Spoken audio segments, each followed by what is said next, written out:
नमस्कार, रीवा 24 के आज के अंक में आपका स्वागत है। पहले डालते हैं एक नजर आज की प्रमुख खबरों पर। वार्ड क्रमांक 10 के उपचुनाव को लेकर दो पार्टियों के बीच कांटे की टक्कर, दोनों ही कर रहे अपनी जीत का दावा। 33,000 वोल्ट की लाइन में फंसने से 16 वर्षीय बालक की दर्दनाक मौत, परिजनों ने लगाया बिजली विभाग पर लापरवाही का आरोप।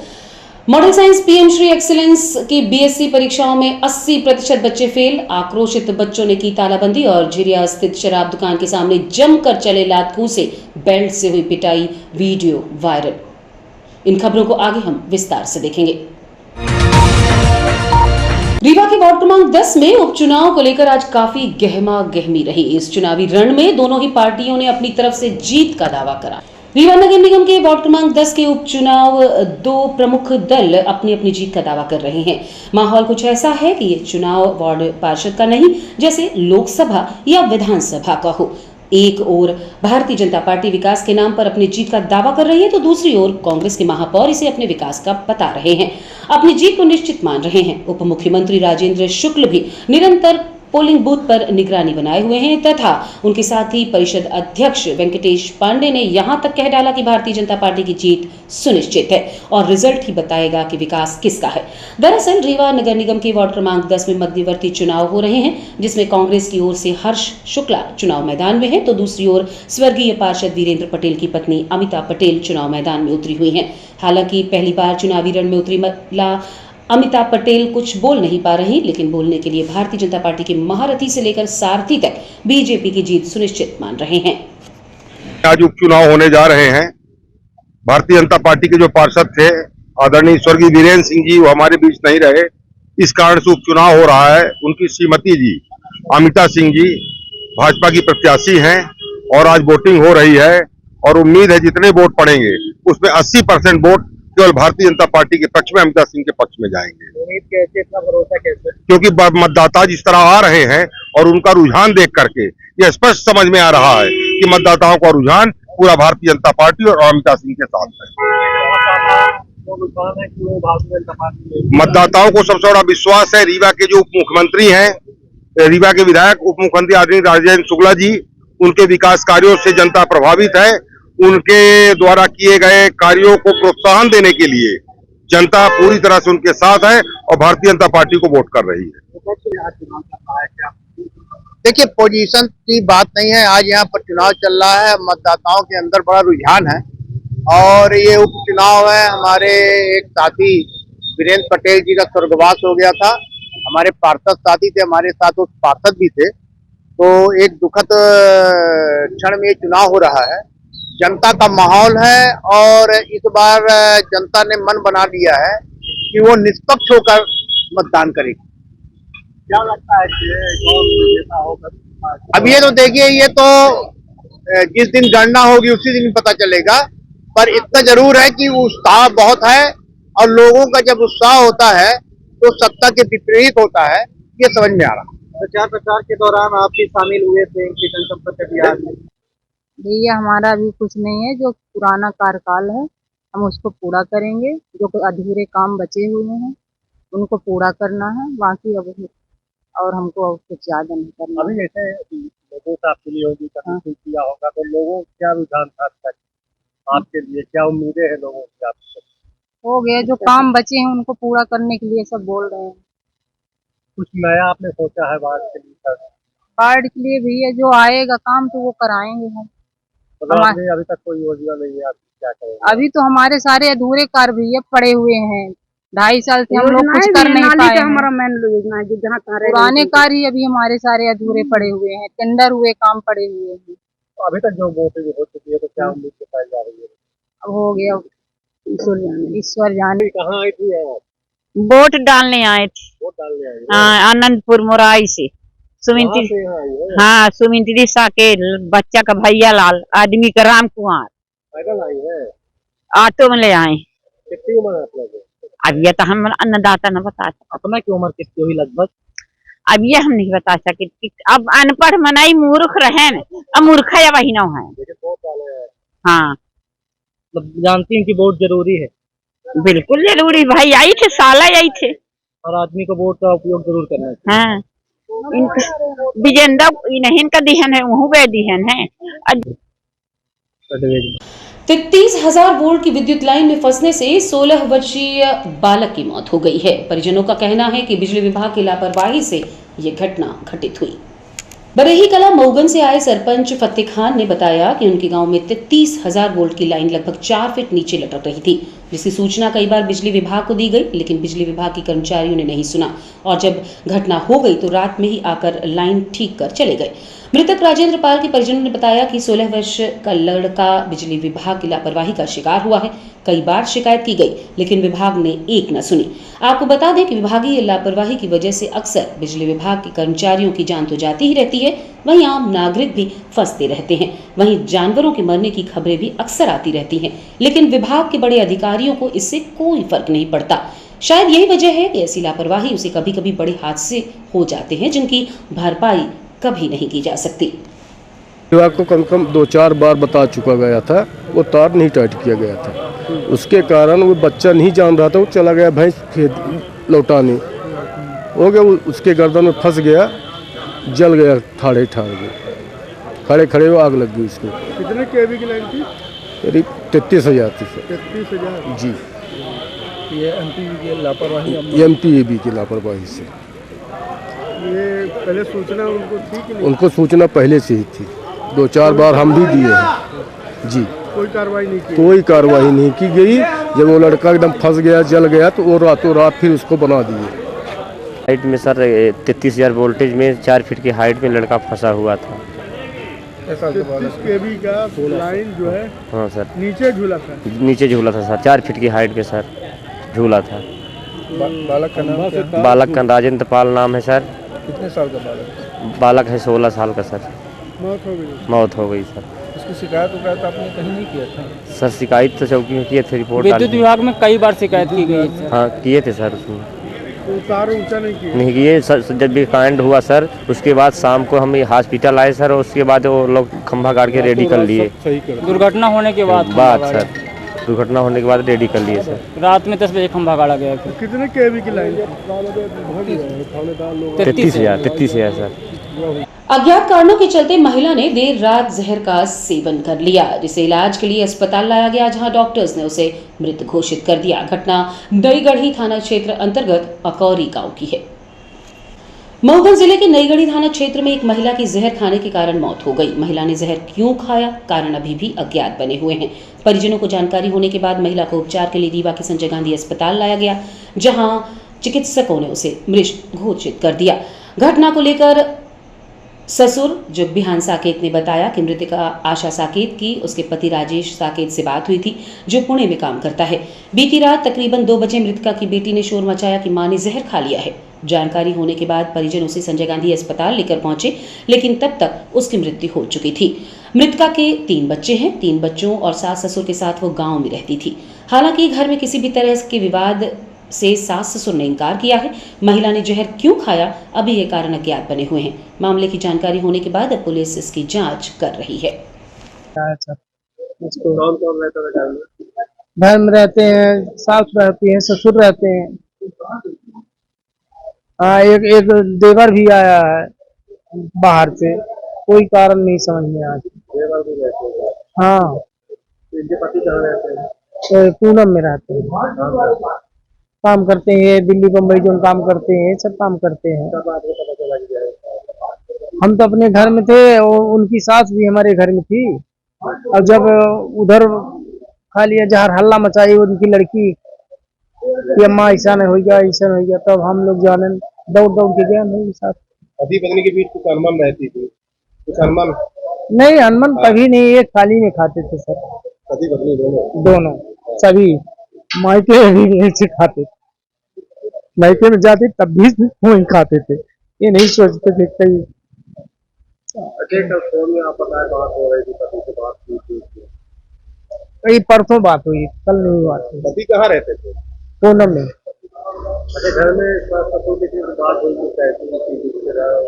सास ससुर से कोई बात नहीं भाई, बात भाई कि उनसे बात करे रहे, बस हो गया, उनका जानकारी भाई की बात है। मॉडल साइंस कॉलेज में बीएससी की परीक्षा में 80% बच्चों के फेल होने का सनसनीखेज मामला प्रकाश में आया है, जिससे आक्रोशित छात्रों ने आज कॉलेज में तालाबंदी कर दी। रीवा के मॉडल साइंस कॉलेज में बीएससी की परीक्षा में 80% छात्र छात्राएं फेल हो गए, कुछ के तो 0 नंबर आ गए। इसके बाद एनएसयूआई के साथ छात्रों ने कॉलेज में तालाबंदी कर कॉलेज प्रशासन के खिलाफ नारेबाजी की। छात्रों ने बताया कि कुछ ऐसे छात्र भी हैं जिन्हें 0 नंबर दिए गए हैं। ये पहली बार नहीं हुआ है जब छात्रों के भविष्य के साथ खिलवाड़ किया गया है। इसके पूर्व भी इस तरह के कई रिजल्ट आए। आक्रोशित छात्रों को शांत करने के लिए कॉलेज प्रबंधन ने उनसे बात की है। इधर इस मामले को लेकर कॉलेज प्रबंधन का कहना है कि रिजल्ट यूनिवर्सिटी से बनता है और जरूर कोई त्रुटि हुई है जिसका सुधार किया जाएगा। छात्रों ने कहा कि वो परीक्षा देते हैं और प्रैक्टिकल भी दिया गया है, फिर भी 0 नंबर कैसे आ सकते हैं। बीएससी फर्स्ट ईयर और थर्ड ईयर की परीक्षा में 80% छात्र छात्राओं को फेल का रिजल्ट थमाया गया है। हालांकि कॉलेज प्रबंधन ने आश्वासन दिया है कि जल्द मामले की जांच की जाएगी और यदि कॉलेज एवं यूनिवर्सिटी स्तर पर कोई त्रुटि हुई है तो उस पर सुधार किया जाएगा। विद्यार्थियों ने अपने मांग में रखी गई कि वो बीएससी के विद्यार्थियों का परीक्षा परिणाम आया है, उस परिणाम में अधिकतर बच्चों ने जैसा बताया उन्होंने कि मन उत्तीर्ण कर दिया गया है। मैं उनसे ज्ञापन लिया, मैं उनको आश्वस्त किया हूँ। इस विद्यालय से मैं त्वरित बात करता हूँ और उनकी जो मांगे हैं निश्चित रूप से उनकी मांगों का निराकरण यथाशीघ्र किया जाएगा।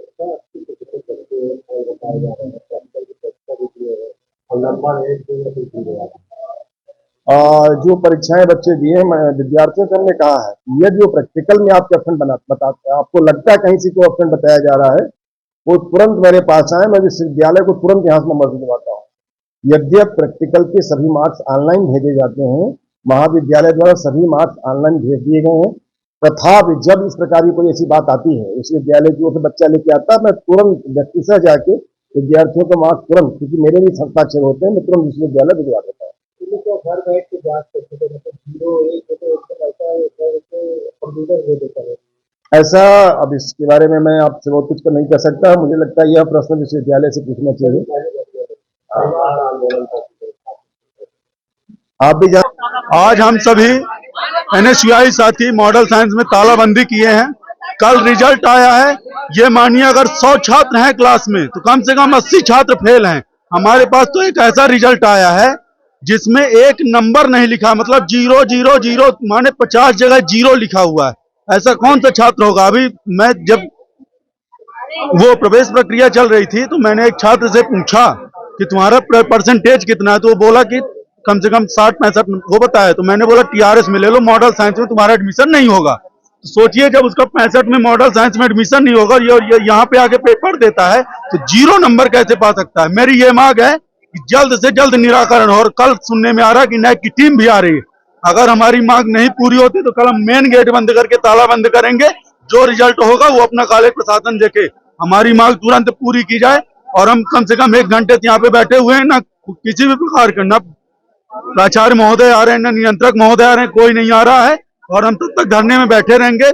हमारी यही मांग है कि जल्द से जल्द छात्र हित में निर्णय लिया जाए। हमें हर वर्ष की यही कहानी है, हर वर्ष एपीएस से होगा ये बोल देंगे, एपीएस चले जाओ, एपीएस वाले बोलेंगे कॉलेज वाले रिजल्ट नहीं भेजे हैं। ऐसी कहानियां चल रही है। ये कहानी के बहकावे हम नहीं आने वाले हैं। हमें रिजल्ट चाहिए और छात्र हित में अच्छा रिजल्ट चाहिए। जैसे छात्र पेपर दे रहे हैं वैसा हमें रिजल्ट चाहिए बस। नाम जिला उपाध्यक्ष सत्य। हाँ, फर्स्ट ईयर का भी बीएससी का रिजल्ट है और थर्ड ईयर का भी, फर्स्ट ईयर और थर्ड ईयर का रिजल्ट आया है। दोनों 80% से ज्यादा छात्र फेल हैं, उसमें 1 नंबर नहीं चढ़ा, 1 नंबर। कौन सा सब्जेक्ट है वो? ये देखिए 0 0 1 2 1 2 ऐसा रिजल्ट होता है। सभी सब्जेक्ट में यही हाल है।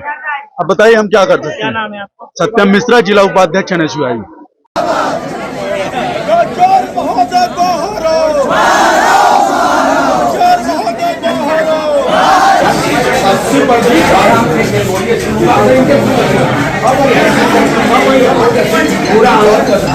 रीवा शहर के रहवासियों की समस्याओं का निदान करने नगर निगम रीवा द्वारा एक नई पहल शुरू की गई है, जिसमें रीवा के सभी 45 वार्डों में एक दिन नगर निगम द्वारा शिविर लगाकर लोगों की समस्याओं का निदान किया जा रहा है।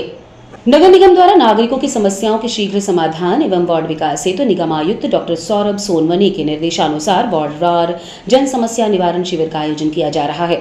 आज नगर निगम वार्ड 9 निराला नगर में शिविर का आयोजन किया गया। वार्ड वासियों ने शिविर में आयुक्त से मुलाकात कर अपनी समस्याओं से अवगत कराया। शिविर में चल रहे योजनाओं के लाभ की जानकारी ली गई एवं निर्देशित भी किया गया कि केवाईसी सत्यापन के सभी लंबित प्रकरणों को शिविर में ही निराकृत किया जाए। शिविर के माध्यम से टैक्स जलकर जमा करने सहित आयुष्मान व अन्य दस्तावेज बनाए गए। लगाए जा रहे हैं, क्या उद्देश्य है नगर निगम का? हर वार्ड में शिविर का आयोजन अभी किया जा रहा है, जिसके माध्यम से नगर निगम का पूरा अमला हर वार्ड में पहुंच रहा है। इसी परिप्रेक्ष्य से मुझे लगता है कि अभी परसों से हमारा जन कल्याण अभियान, मुख्यमंत्री जन कल्याण अभियान भी शुरू हो रहा है। तो हमारा जो ये इनिशिएटिव है वो भी हम उसी के साथ मर्ज करेंगे और जो हमारे वार्ड तक हम पहुंच रहे हैं वो उसी तरह से 11 दिसंबर से लेकर 26 जनवरी तक पुनः जो हमारा इनिशिएटिव है उसके मर्ज करके हम सभी विभागों का समन्वय करेंगे और जो भी समस्याएं है वार्ड में उसका निराकरण करेंगे। तो समस्याओं का समाधान जो लोगों के घर जाके किया जा रहा है, इसका लोगों में किस तरह रुझान और किस तरह से? लोगों को डेफिनेटली उसका फ़ायदा होता है। कई बार लोग नगर निगम तक तो पहुंचते हैं पर शिकायतें नहीं सॉल्व हो पाती। कई बार डिमांड्स रहती है, लेकिन जब तक नहीं हम देख पाते कि कितनी जेन्युइन डिमांड है या कितनी प्रायोरिटी में होना चाहिए, तब तक वो डिमांड भी हल नहीं हो पाती। तो फील्ड में आने से डेफिनेटली फ़ायदा है। पानी के कुछ जगह पे बड़े इश्यूज़ थे, उसमें हम कुछ जब तक अमृत का काम पूरा नहीं होता तब तक पर्यायी व्यवस्था कुछ करने का विकल्प ढूंढ रहे हैं। तो इस तरह से प्रतिसाद भी अच्छा है और खुद के लिए भी, हम नगर निगम के लिए भी एक अच्छा। सिविल लाइन थाना क्षेत्र अंतर्गत महाराजा होटल के सामने शराब की दुकान के समीप बीती रात जमकर मारपीट हुई, जिसका वीडियो वायरल हो रहा है। सिविल लाइन थाना अंतर्गत शराब दुकान के सामने बीती रात जमकर मारपीट हुई, जिसमें कुछ युवक एक दूसरे के ऊपर बेल्ट और लात घूंसों से हमला करते नजर आए। वीडियो में देखा जा रहा है कि युवकों का एक दल दूसरे युवक को अपहरण करने की कोशिश भी कर रहा है। आपको बता दें कि शराब दुकान के बगल में अक्सर शराबियों का झुंड एकत्रित रहता है और यहाँ पर युवा एकत्रित रहते हैं। यहीं पर भाजपा का मीडिया सेंटर भी है, जहाँ बड़े बड़े नेता आते रहते हैं, जिससे कभी भी बड़ी अनहोनी हो सकती है। वहीं आसपास के दुकानदार और मोहल्ले के रहवासियों को भी आए दिन दिक्कतों का सामना करना पड़ता है। कुछ समय पहले पुलिस ने वहां से सभी को भगा दिया था, लेकिन शाम होते ही युवक कहीं न कहीं जुगाड़ कर शराब पीने बैठ जाते हैं और फिर इस तरह की वारदातें होती रहती हैं। कुछ दिनों पहले भी आकृति टॉकीज के सामने दो गुटों के बीच विवाद हुआ था, जिसमें फायरिंग भी हुई थी। हालांकि पुलिस ने उस मामले में सभी आरोपियों को गिरफ्तार कर लिया है और इस मामले में भी दावा कर रही है कि जल्दी आरोपियों को गिरफ्तार कर लिया जाएगा। पुलिस ने लोगों से इस तरह की घटनाओं से दूर रहने की अपील की है, साथ ही शांति बनाए रखने की भी अपील की है, ताकि शहर में शांति व्यवस्था कायम रहे।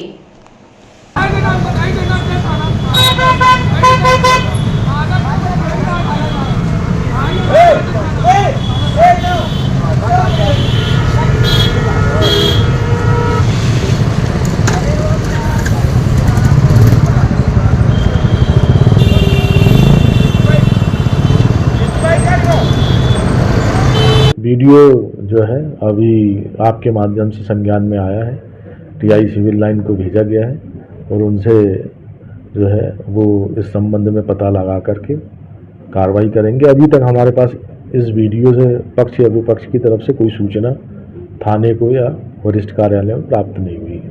तो अपील क्या है लोगों से, आए दिन खुले में मारपीट कर रहे हैं वीडियो वायरल? ये वीडियो जो है लोग अपने इंटरेस्टों को जो है वायरल कर रहे हैं। मैं उन सब से आग्रह करता हूं कि अगर उनको कोई किसी व्यक्ति से कोई आपत्ति है या कोई ऐसा कार्रवाई से क्षुब्ध है तो वो निश्चित रूप से हर जगह थाना है, 100 डायल जो है वो आपके फ्री सेवा उपलब्ध है।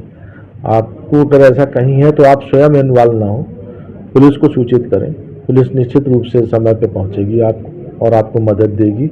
आप स्वयं अगर लड़ाई झगड़ा करते हैं तो खुद भी पक्षकार बन जाते हैं और आरोपी की तरह जो है पुलिस ट्रीट करती है और आपके खिलाफ कार्रवाई होती है। तो यदि कोई ऐसा संज्ञान में कोई ऐसी बात आती है कि आपको आपके खिलाफ कोई अपराध कर रहा है या अपराध हो रहा है तो उसकी तत्काल सूचना संबंधित थाने को, 100 डायल को, पुलिस को देना चाहिए या वरिष्ठ कार्यालय को देना चाहिए, ताकि आपको पुलिस की सहायता मिल सके। और इस तरह सार्वजनिक रूप से मारपीट करने से असामाजिकता दिखती है और हमारा जो शहर है वो असभ्य की श्रेणी में आता है, जबकि हम लोगों ने इस शहर को बहुत अच्छा बनाया है। यहाँ के सभी राजनीतिक व्यक्तियों ने इसको बहुत अच्छे से डेवलप किया है और हमारा स्थान मध्य प्रदेश में नहीं बल्कि देश के स्तर पर जान पहचान स्थापित कर रहा है।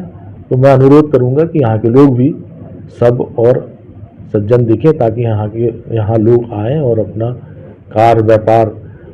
रीवा में नई जिला न्यायालय भवन का उद्घाटन नए वर्ष के पहले सप्ताह में होने जा रहा है। इस बात की आधिकारिक घोषणा जिला अधिवक्ता संघ द्वारा की गई। आज प्रेस वार्ता के दौरान अधिवक्ता संघ अध्यक्ष राजेश पांडे ने बताया कि रीवा जिले में भव्य जिला न्यायालय बनकर तैयार हो चुका है, जिसका उद्घाटन नए साल के पहले सप्ताह में किया जाएगा।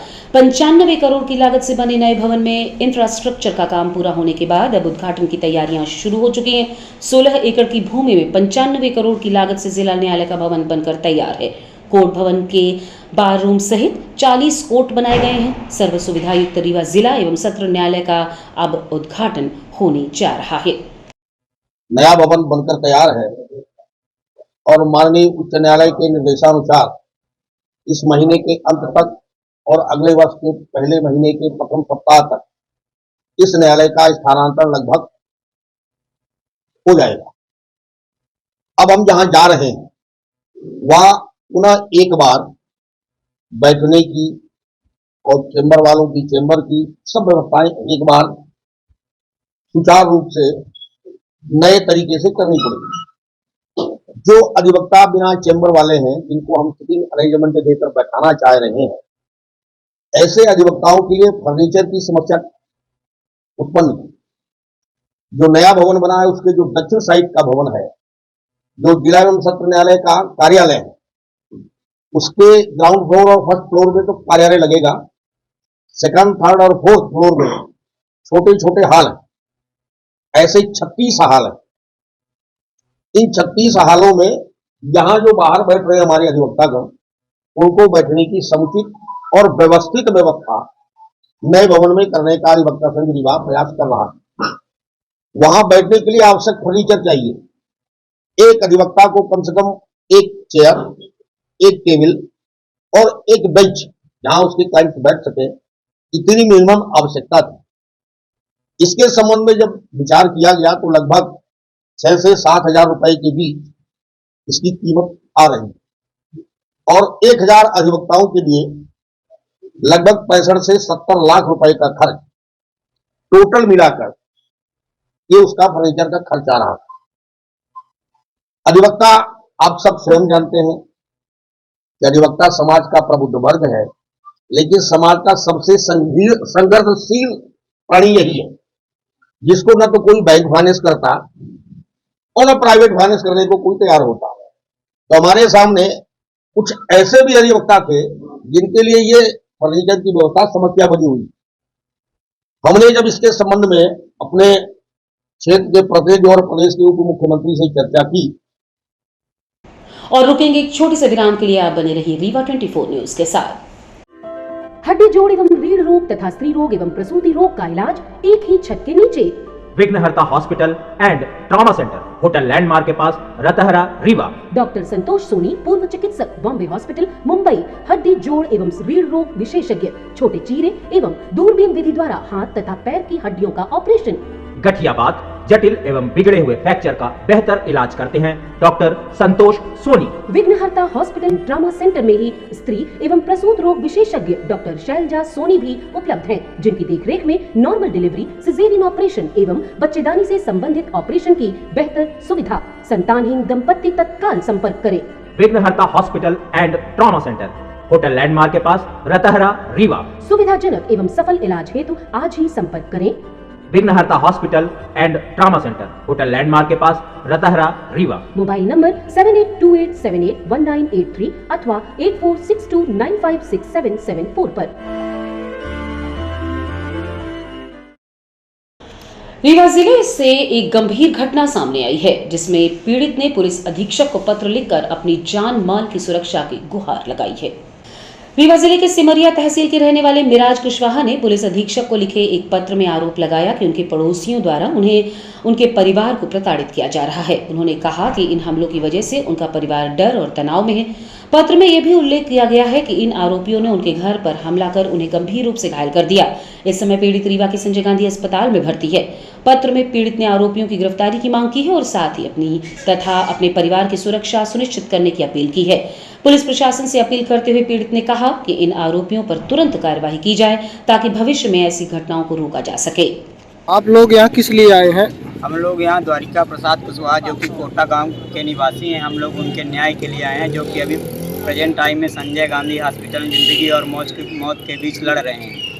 तो हम लोगों ने रिपोर्ट लिखाई थी, उसकी कोई सुनवाई नहीं की गई है। सभी मुजरिम खुलेआम घूम रहे हैं और जानलेवा धमकी दे रहे हैं। बोल रहे हैं जो द्वारिका का हाल है वही हर किसी का हाल होगा जो हमारे खिलाफ जाएगा। इसलिए हम लोग आए हैं यहाँ पर। हमें यहाँ कोई आश्वासन अभी नहीं मिला है। जब हमें पूरी तरह सुरक्षित हो जाए तो हम माने कि हमें आश्वासन। रीवा शहर में 1000 कुंडीय जय श्री राम महायज्ञ का आरंभ हो गया है, जिसमें यज्ञ वेदी नवग्रह यज्ञ कुंड की पूजा की गई, जिसके बाद मंत्रोच्चार से अग्निदेव प्रकट हुए। रीवा के इतिहास में अब तक के सबसे बड़े महायज्ञ में हवन व आहुतियां आरंभ हो चुकी हैं। झल बद्री धाम झुरा आश्रम विश्वविद्यालय परिसर में आयोजित 1008 कुंडीय श्री राम महायज्ञ के दूसरे दिन की शुरुआत वेदी पूजन, नवग्रह पूजन, पीठों के पूजन व यज्ञ कुंड के पूजन के साथ की गई। यज्ञ का आयोजन भी आचार्य आनंद महाराज द्वारा करवाया गया। मथुरा वृंदावन से पधारे मुख्य आचार्य आनंद जी महाराज ने मंत्रोच्चार के साथ विभिन्न पूजा करवाया। इसके बाद प्रधान यज्ञ कुंड में पीपल व चिउला की लकड़ी को घर्षण कर मंत्रोच्चार द्वारा अग्नि प्रज्वलित की गई। संकादिक महाराज के साथ यहाँ पधारे विभिन्न मंडलेश्वर व जगत गुरु के साथ साधु महात्मा व यजमानों ने अग्निमंथन कार्यक्रम में भाग लिया। इसी अग्नि से हवन कुंड में अग्नि प्रज्वलित कर आहुति दी गई। आपको बता दें कि इस दौरान हजारों की संख्या में भक्तगण पहुंच रहे हैं। क्या बच्चे, क्या बूढ़े और क्या जवान, महिला पुरुष सभी उत्साह के साथ भाग ले रहे हैं। दोपहर 3:30 से करीब नौलखा मंदिर विदिशा से प्रधारे महामंडलेश्वर राम मनोहर दास महाराज द्वारा रघुनाथ गाथा का शुभारंभ किया गया। ये आयोजन आगामी 15 दिसंबर तक चलेगा, जिसमें प्रत्येक दिन भंडारे का भी आयोजन किया जा रहा है और हजारों की संख्या में भक्तगण प्रसाद लेकर भगवान का आशीर्वाद प्राप्त कर रहे हैं। लास्ट में मालवाड़ शक्ति आया, इतनी सरल व्याख्या हो रही थी। आप कल तो कम मात्रा में उपस्थित थे। चलिए, पहला दिन था निज